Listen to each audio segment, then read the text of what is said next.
Here's Glick admitting to RNGing his 2012 Worlds team. Here's representatives of the Pokemon Company saying RNGing is against the rules. But while we say that, we want to understand where our place is as judges and TOs and what's expected from us as representatives of the Pokemon Company, because we definitely don't want anybody to get the wrong idea with this stream. This is definitely not us saying that these things are okay, and I am going to try very hard not to even jokingly say anything like that, because I do not need it to be a clip in the next Verlis video at all. What kind of Tapu Koko do you want? And this will tell you how long you have to wait before you press A to encounter it, and it will always be that Tapu Koko. Right. And so while the definition of this may not be, caught naturally or whatever, because you're using an external kind of guide stuff. Yeah, the people that are against this style of acquiring Pokemon that you're looking for, because again, you are using information that is not supposed to be readily available to you as through a normal gameplay. If I pick up this DS and I flip open this clamshell and I start playing, I don't know all this RNG magic, right? I don't have any idea of the seed and the time of day And there it was, hiding in plain sight. The thing is, this is before I even made the Verlisify YouTube channel, and it was over a year until I started making Pokemon videos. Glick didn't even get on my radar until 2016, when he reached out to me because he was upset I was against cheating in Pokemon. And the bigger story to me until that point was Ray Rizzo cheating at the 2014 National Championships with the hacked Dream Ball Aegislash, as well as other hacked Pokemon in Impossible Balls like his Kurt Ball Politoed. So after that, I did some digging about this random dude that supports cheating in Pokemon, and look at that! Impossible hacked Dream Ball Raichu. So I thought, alright, Wolf is toast, and then he won Worlds 2016, but then gave away a copy of his event-exclusive Raichu, which is 1 in 25 million odds. So once again, it's okay, Wolf, confirmed cheater, that was the only thing I cared about. So I didn't think I needed to go any further. You read the rules of the children's game, and it's clear that RNG has always been against the rules, and despite the Pokemon Company support, making it as clear as possible, I say, hey, can I use RNG manipulation tools? They say, unauthorized third-party software is not authorized. Look at Section 5. And then Section 5 says, no reverse engineering, no unauthorized stuff, no hacking. You cannot make RNG tools without breaking the TOS to hack the game. 95% of the Pokemon community cannot cope with this fact because they're cheating brats. It's always been that way no matter how far you go back. It's over 90% always support cheating, even though there was also the video where I thought this was deleted and lost to time, but I was able to find the mirror or some kind of other upload for it, because the playlist version of this video is just deleted and private, and I wasn't able to find it, but then I was able to still find it, where the judges say, hey, do not do anything we are talking about. And then with this picture, which is a huge part of their discussion, they talk about shortcuts, cheats, glitches, Pokesave, action replay, etc. However, a Pokemon is only legit if it's made without taking shortcuts, and RNG manipulation is considered a shortcut by these judges and tournament officials, so RNGing is not legit. And what makes this picture BS, the whole legal thing, is by the rules, flashbang warning, illegally manipulated Pokemon. The use of external devices, such as a mobile app, to modify or create items or Pokemon in a competitor's battle team is expressly forbidden. A Pokemon being able to naturally exist does not make them legal. If it is not legit, it is not legal. That is by the actual Pokemon rules, which they quote. They quote 4.3 in this video, but then... And the reason why I made my video on this episode back in the day, which is the featured video on my channel, is to show that these are corrupt tournament officials. They refuse to do their job, and then they also violate the spirit of Pokemon by going, it's just game files, it's just data, Pokemon are just ones and zeros. A good hacker, if they make a legal Pokemon, I won't be able to discern between legal and legit. I mean, just straight up. Okay, I ain't gonna lie, I'm not gonna sugarcoat it. That's the cold hard truth, especially in the digital world. Every file that exists on any computer system is just a series of ones and zeros. Unless it's on a quantum computer. But no, in all honesty, though, it's just a file. Every Pokemon's a file. that's kind of where this diagram is kind of leading to, is kind of denoting the different classifications. And it's a good visualization, as TJ said. They're just straight up saying, like, cheating and ginning, they're going to let you get away with because they don't have the balls to enforce the rules when it's obvious that these shortcuts are taking place. However, Play Pokemon tournament officials being corrupt doesn't change the fact of the rules that the shortcuts are illegal. They are against the rules. Another way you can confirm that RNG is against the rules is the language they use here, because they say, oh, you're not supposed to know your IVs either. So that's like, oh, you can't RNG, but you also can't know IVs. However, that's a lie, because they say, like, there's no way of finding this information. Again, if you want to get really purist in it, and I'm sure that there are people in chat right now that know examples of this. Your IVs are not numbers that we're supposed to know either. If you use IVs, they're trying to turn me into a hypocrite. However, I've got them covered right here, guys. So this little beauty, which is also being green screen, is the official Pokedex for Pokemon Heart Gold and Soul Silver. It's even like the Pokemon Company International logo. We got the official strategy guide. And in the official strategy guide, they talk about IVs. Right here, we have, for anyone that owns this for themselves, I don't know if I can get it to show up on the camera really well. Page 139. Inheritance items that can be held by Pokemon at the daycare. The power weight passes the user's base hit HP onto Pokemon who hatches from the egg. So if you want to take the IV, this value that we shouldn't know anything about, we shouldn't know anything about this. If we take it from the official hand guide, we can see that we can actually learn about IV training through this method. Also, I don't know anywhere in this book where it says go to www.pokemonrng.com to download the official RNG seed. That way you can get shiny, legendary, perfect IV Pokemon all day long.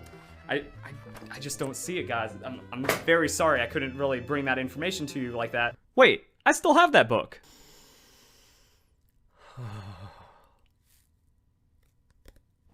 So, if we go back to page 139, we have our base stat stuff right here, but I found even more craziness while trying to debunk this fool. So, page 138, they talk about what to check on the Pokemon you catch. Stats.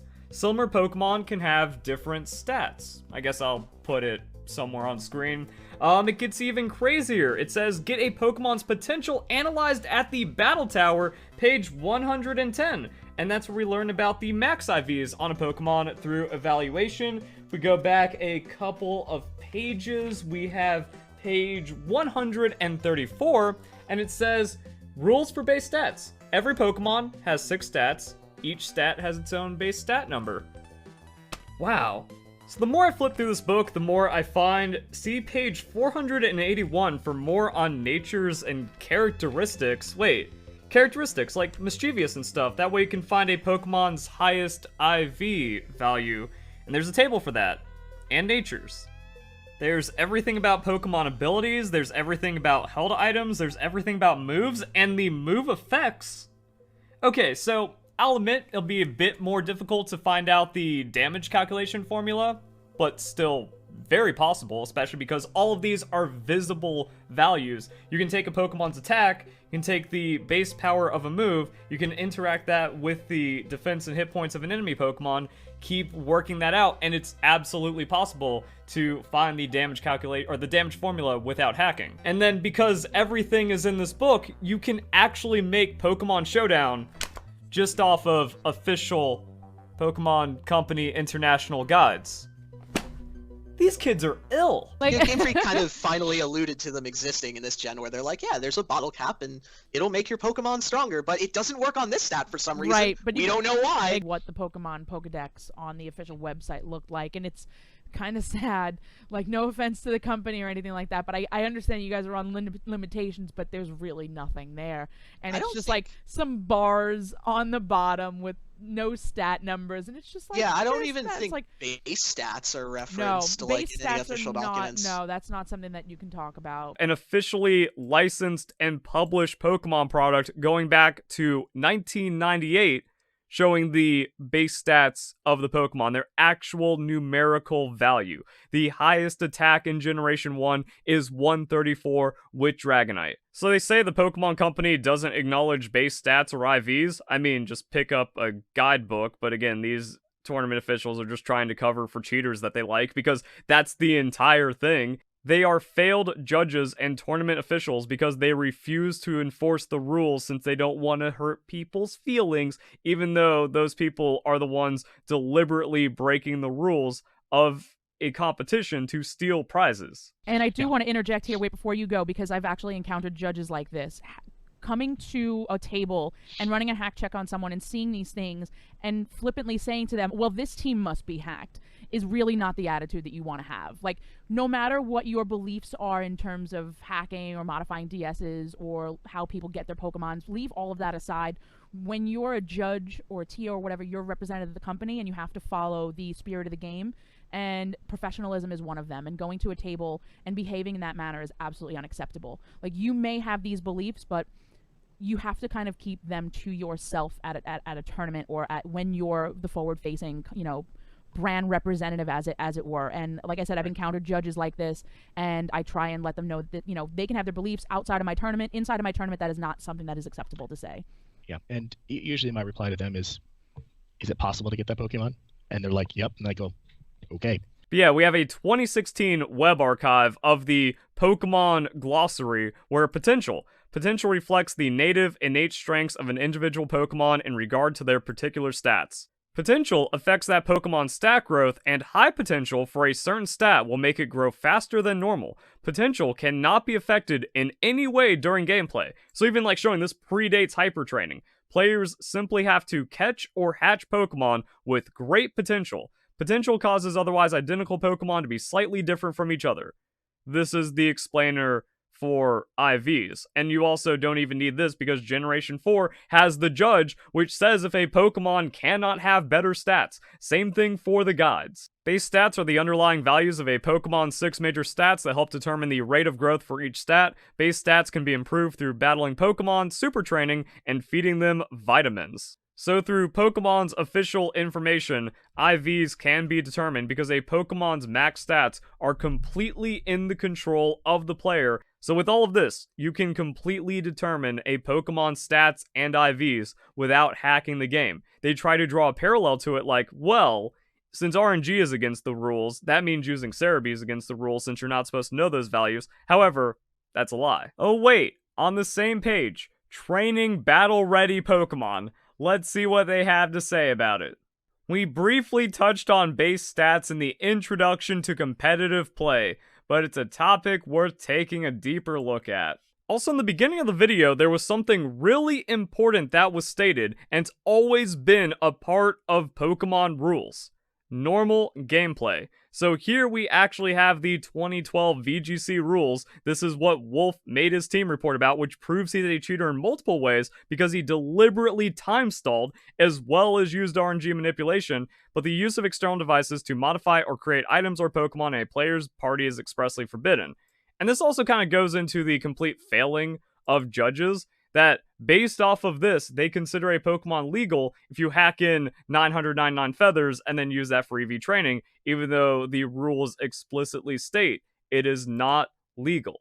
Players found to have Pokemon or items that have been tampered with will be disqualified from competition, also showing how the rules have changed. It's gone from will be disqualified to may be disqualified, regardless of whether the Pokemon or items belong to that player or were traded for. The thing is, the rules were so much harsher and meaner back then, but the judges just refused to do anything about it, and then that caused a softening of the rules, and then we can also see how soft the judges are when it comes to the punishment, and it's only gotten worse since then. And it was even more blunt back then. Players should only have Pokemon they have raised themselves and items they have received through normal gameplay. There it is. RNG abuse is not normal gameplay. There is no argument for RNG abuse being normal gameplay of Pokemon in any way, which is why it's always been against the rules.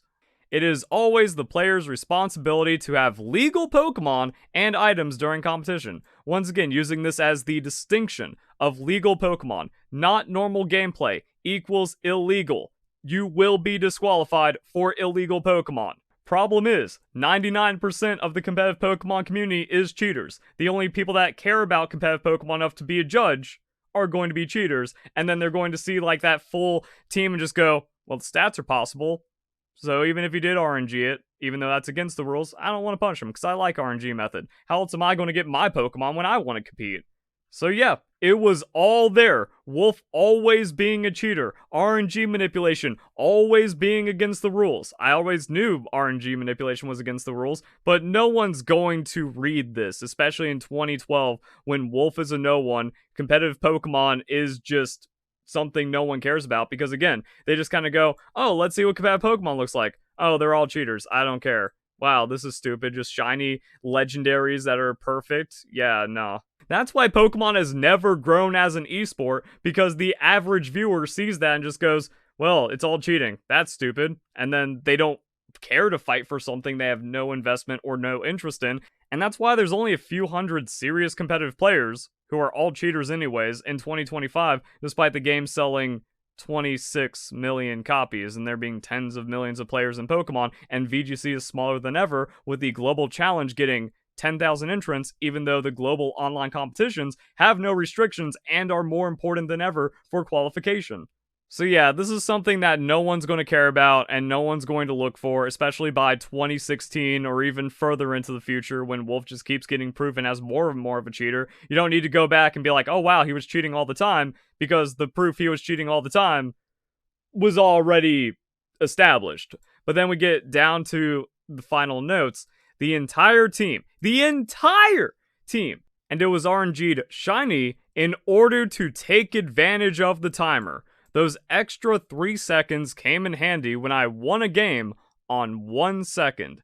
Keep in mind, this was not a stall team, nor was it designed to only win on timer, even though Wolf has since then admitted it was made to win on timer. Problem, that was against the rules. Mid-game time limit, same VGC rules. Any mid-game effects, such as selecting a move or retreating Pokemon, are to take place in a reasonable amount of time. If a judge feels that a player's pace is unwarranted, that player will be subject to game tempo section of the penalty guidelines. So yes, game tempo, not only TCG in 2012, Wolf just getting away with breaking the rules, Wolf being allowed to cheat in 2012 by the Pokemon judges. There's not that many people playing, and people are going to be watching Wolf and then seeing he's stalling, and then nothing was done about it. And that brings us to this video. Executor made it to World Finals. Here's how. I think a strength of this team was that it really took advantage of the timer rules back in 2012. And he lies about the rules because, oh, it turns out Wolf is a habitual liar. This was how the timer worked back in 2012, but these are not the timer rules. Here's the timer rules in the rules section of the VGC 2012 rulebook. It's a team that if I wanted, I could take most battles to timer. And then top 8. So once again, like, no excuse for judges to not notice what's going on in top 8. I won my first game with 3 Pokemon left on his side and 4 on my side. And then the second game was 4 left on both sides. So he timer stalled so much, and that's why he had the shiny Pokemon, because shiny Pokemon give an objective competitive advantage with the shiny animation that Wolf deliberately exploited and admitted to where in 30 minutes of Pokemon battling, only 1 Pokemon fainted in 2 games, and it wasn't his. I want to thank everyone who supported me, from everyone who spent their time RNGing my Pokemon because I wanted them shiny. So it's the same thing that's always been. There's also no way to validate that they didn't just hack in the Pokemon. We have Duncan Can't Die saying that he has genned Pokemon for Wolf. And then Wolf's whole thing is getting Pokemon from other people, lying about them being legal, and then it turns out, oh wait, they're hacked. Wolf deliberately gets people to cheat Pokemon for him so he can play dumb, even though the rules are designed to cover for it. regardless if traded for. And then, Dream Ball Raichu that Wolf defends by saying, well, yeah, you can have a hacked Raichu, and then if that breeds with another Pokemon, it's going to have a legal Raichu and a Dream Ball. And then Pokemon Company says, no, you're not allowed to breed hacked parents. And I'm hoping that a large part of that is due to a lack of like knowledge by people who are like being hateful on like how breeding mechanics and stuff works, and how like VGC and stuff worked. To a Raichu event back in Gen 5, but it was male only, so you couldn't pass down the ball. And so because of that, and that actually like is an interesting point, you can't legally get a Raichu and a Dream Ball without hacking, is like what you could believe. But the thing is that if you are traded a Raichu that has been hacked and you breed from it, and the Raichu is female and it's in a Dream Ball, you can like obtain perfectly legal Pichu like eggs that are like totally legal and in Dream Balls just because the parent was hacked. So Wolf, since he's been a career cheater, he has done nothing but cheat in Pokemon, which is why I was able to catch him with the Raichu and catch him being wrong about the legality of that Raichu. And then it comes down to his 2016 Worlds team where, oh, look at that. The perfect IV legendary Pokemon is not his. Oh, the perfect IV discontinued event 1 in 26 million is not his. The Pokemon aren't even from his region, they're from Italy. And then my deep dive back in 2016 brought me to top European players, like top 4 at the national events, just admitting to cheating. It's like, okay, cool, we found the cheating cabal where Wolf commissions his hacked Pokemon from, and that's the only reason he was able to win Worlds, because he had Pokemon that could not be legitimately obtained. Million-hour soft reset team, RNG manipulation didn't exist in Generation 6. That's actually admitted by this judge right here. 3DS RNG tool. So I know back when the 3DS, when X and Y first came out, we pretty much figured out RNG abuse was not possible back in X and Y and Oris. It's now possible, but again, you would need custom firmware for like XY Oris to be able to tell you like what seed you're on, what frame you're on. So 2012, cheated Pokemon from others and just explicit rule breaking and admitting to it with timer stalling. 2016, hacked Pokemon from others. 2021, hacked Pokemon from others confirmed by a data mine where the Moltres is impossible. And then it happened again for the Players' Cup where the Groudon and Incineroar, Wolf's Shiny Incineroar, confirmed hacked through data mining. As a top player, former world champion, and the face of competitive Pokemon, there should never be anything connecting you to illegal Pokemon ever. The person that should be the cleanest in the entire scene is Wolf Glick, but it turns out he's actually just the biggest cheater.